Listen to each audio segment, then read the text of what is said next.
নমস্কার বন্ধুরা, সুপ্রীতি কিচেন ব্লগে তোমাদের অনেক অনেক স্বাগত জানাই। আমাদের গ্রামের দিকে দেখো শীতলা মায়ের পুজো হচ্ছে, সেখানে ভোগ দেওয়া হয়েছে। আমাদের বাড়িতে ভোগ নিয়ে আসা হয়েছে, ভোগটা তোমাদের দেখাবো আজ। আমাদের বাড়ির বাগানের কলা গাছগুলো, এগুলো দেখো সুপারি বাগান।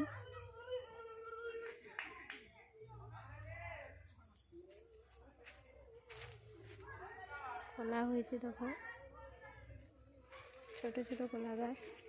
এগুলো হচ্ছে সিঙ্গাপুরি কলা গাছ।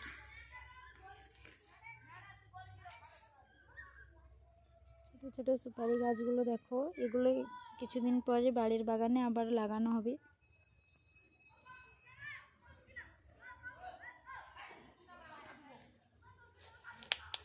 দেখো আমাদের বাড়ির বাগান।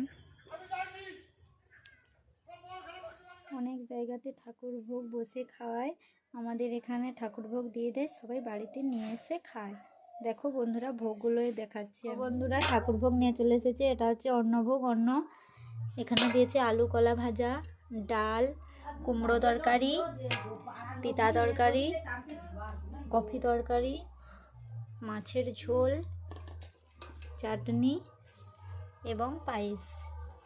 এইগুলো হচ্ছে আমাদের এখানে ঠাকুর ভোগ হয়। দেখো বন্ধুরা, আমি শীতলা মায়ের ভোগ সাজিয়ে দিয়েছি থালাতে।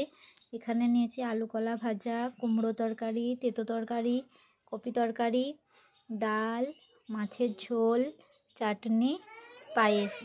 এখানে আমাদের এই শীতলা মায়ের ভোগ এইভাবে হয়ে থাকে। তোমাদের ভিডিওগুলি যদি ভালো লেগে থাকে, প্লিজ বন্ধুরা একটু সাপোর্ট করো এবং পাশে থেকো।